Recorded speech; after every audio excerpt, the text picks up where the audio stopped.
श्री स्वामी समर्थ. स्वामींच्या आशीर्वादाने आपल्या सर्व चांगल्या इच्छा पूर्ण होत ही स्वामीचरणी प्रार्थना. पौष महिन्यातील कृष्ण पक्षातील ही संकष्ट चतुर्थी आहे. या दिवशी श्री गणेशाची आराधना केल्याने जीवनातील सर्व प्रकारची संकटे दूर होतात आणि संतान प्राप्तीचा आशीर्वाद मिळतो आणि प्रत्येक दुःख नष्ट होते. गणपती बाप्पांच्या भक्तांना सुख व समृद्धीचा आशीर्वाद मिळतो. या दिवशी चंद्राची विधिवत पूजा करण्याचा विशेष विधी आहे. त्याशिवाय हे संकष्ट चतुर्थीचे व्रत पूर्ण होत नाही. या दिवशी त्यांच्याशिवाय व्रत पूर्ण होत नाही. या दिवशी योगाची अप्रतिम अशी संगम घडत आहे. म्हणजेच या नवीन वर्षातील पहिली संकष्ट चतुर्थीला काही योग एकत्र आलेले आहेत. त्यामुळे आपल्याला ह्या संकष्ट चतुर्थीचा दुहेरी फायदा होणार आहे किंवा दुहेरी लाभ होणार आहे. संकष्ट चतुर्थी 2024चा शुभ योग, शुभ मुहूर्त व उपाय आपण आज या व्हिडिओमध्ये जाणून घ्यायचा आहे. जर तुम्ही माझ्या व्हिडिओवर नवीन असाल किंवा माझ्या चॅनेलवर तुम्ही नवीन असाल तर माझ्या चॅनेलला सबस्क्राईब करा, जेणेकरून तुम्हाला माझे नवनवीन व्हिडिओ पाहता येतील. 29 जानेवारी 2024 रोजी संकष्ट चतुर्थीच्या दिवशी शोभन योग आणि त्रिग्रही योग जुळून येत आहेत. शोभन योगात बाप्पांची पूजा केल्याने सुख, सौभाग्य आणि उत्पन्न वाढते असे समजले जाते. शोभन योग 28 जानेवारी 2024ला 8:51 व सकाळी 29 जानेवारीला 9:44 सकाळी संपत आहे. त्रिग्रही योग या दिवशी मंगळ, शुक्र आणि धनु राशीत असतील, त्यामुळे त्रिग्रही योग तयार होईल अशी स्थिती या दिवशी आहे. गणेशाची सिंदूर आणि दुर्वा लावून पूजा केल्यास तिन्ही ग्रहाची कृपा प्राप्त होते असे समजले जाते. ही संकष्टी विशेष आहे कारण या दिवशी आई आपल्या मुलांसाठी उपवास करते. असे मानले जाते की ज्या मुलांना गंभीर आजार आहे त्यांच्या आईने या दिवशी व्रत केल्यास लाभ होतो. त्याचप्रमाणे हे व्रत मुलांची वाईट नजरेपासून संरक्षण करते. यासोबत ज्या माता आपल्या मुलांसाठी या दिवशी व्रत ठेवतात त्यांच्या जीवनातील अनेक प्रकारच्या संकटापासून मुलांचं संरक्षण होतं व संकटापासून मुले दूर राहतात.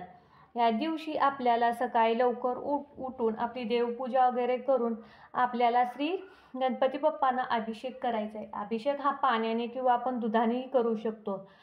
पाण्याने अभिषेक करून आपण 21 आवर्तने अथर्व शीर्षाचे पठण करायचे आहे आणि जे अभिषेक घातलेले जे पाणी आहे ते पाणी आपण आपल्या मुलांना किंवा घरात जे आजारी व्यक्ती आहेत किंवा मुलांच्या शारीरिक आरोग्यासाठी, त्याचबरोबर बौद्धिक विकासासाठी आपण हे पाणी त्यांना तीर्थ म्हणून प्यायला द्यायचं आहे.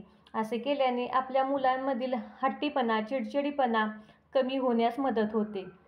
या दिवशी म्हणजे संकष्ट चतुर्थी दिवशी आपल्याला काही उपाय करायचे आहेत. आपल्या मुलांच्या संरक्षणासाठी, मुलांच्या सुरक्षिततेसाठी किंवा मुलांच्या आर्थिक, बौद्धिक व मानसिक विकासासाठी संकष्ट चतुर्थी दिवशी काही या उपाय आपल्याला करायचे आहेत.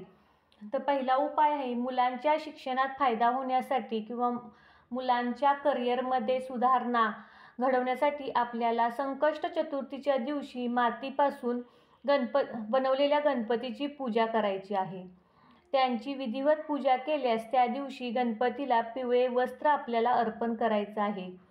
संध्याकाळी चंद्राला जल अर्पण करून व्रत संपवायचं आहे. म्हणजे या दिवशी आपल्याला संकष्ट चतुर्थी दिवशी मातीपासून जो गणपती बनवलेला असतो त्याची पूजा करायची आहे. त्याला पिवळं वस्त्र आपण अर्पण करायचं आहे. तसेच आपण चंद्राला म्हणजे जे संकष्ट चतुर्थीचं व्रत आहे किंवा उपवास आहे तो आपण चंद्रोदय झाल्याशिवाय सोडत नाही. म्हणून त्या दिवशी चंद्राची आरती करायची आहे, जल अर्पण करायचं आहे, नैवेद्य दाखवायचा आहे. नैवेद्यामध्ये आपण तीळ व गूळ आपण चंद्राला प्रसाद म्हणून अर्पण करायचं आहे. असे केल्यामुळे मुलांच्या शाळेत, करिअरमध्ये, वागण्यात, बोलण्यात त्याचा फायदा होणार आहे. दुसरा उपाय आहे मुलांच्या संरक्षणासाठी. या दिवशी गणपतीची पूजा करताना संकटनाशन गणेश स्तोत्राचं पठण आपण करायचं आहे. असे केल्याने सर्व दुःख, संकटे, अडथळे दूर होतात असे म्हणतात. म्हणजे या दिवशी आपण जो दुसरा उपाय करणार आहे मुलांच्या सुरक्षेसाठी, मुलांच्यावर आपल्या संकट येत असतं. कुठल्याही आईवडिलांना असं वाटत नाही की बाबा आपल्या मुलाला संकट यावं. सर्व आईवडील आपल्या मुलांसाठीच देवाकडे प्रार्थना करत असतात. या दिवशी आपणही आपल्या मुलांसाठी संकटनाशन गणेश स्तोत्र जो आहे त्याचं पठण करायचं आहे. आपली मुलं तणावापासून दूर राहावी, तणावापासून मुक्त राहावी यासाठी संकष्ट चतुर्थीच्या दिवशी रात्री पूजा केल्याने व चंद्राला अर्घ्य दिल्याने आपण मुले आपली तणावापासून मुक्त राहतात. त्याचबरोबर संकष्ट चतुर्थी दिवशी आपण सूर्याला अर्घ्य द्यायला विसरायचं नाही, कारण संकष्ट चतुर्थी दिवशी जसं चंद्राचं महत्त्व आहे त्याचबरोबर सूर्यालाही महत्त्व आहे. सकाळी आपण सूर्याची पूजा करावी व रात्री चंद्राला अर्घ्य द्यावे. चंद्राला अर्घ्य देताना ओम सो स्वामाय नमः या मंत्राचा उच्चार करायचा आहे. चंद्राला जल अर्पण करावे व आपल्या मुलांना मानसिक तणावापासून दूर ठेवण्यासाठी हा एक महत्त्वाचा उपाय म्हटला जातो. त्याचबरोबर अशा प्रकारे आपण नवीन वर्षातील ही पहिली संकष्ट चतुर्थी चा जो दुर्मिळ योग आलेला आहे, या योगावर आपण आपल्या मुलांसाठी प्रार्थना करायची आहे गणपती बाप्पांच्याकडे. आपल्या मुलांना सुख दुःख यापासून म्हणजे दुःखात गणपती बाप्पा त्यांच्याबरोबर असावे यासाठी आईने मुलांसाठी हा उपवास करायचा आहे. जर तुम्हाला माझा हा व्हिडिओ आवडला असेल तर व्हिडिओला लाईक करा, शेअर करा, कमेंट करा. श्री स्वामी समर्थ. जय जय स्वामी समर्थ.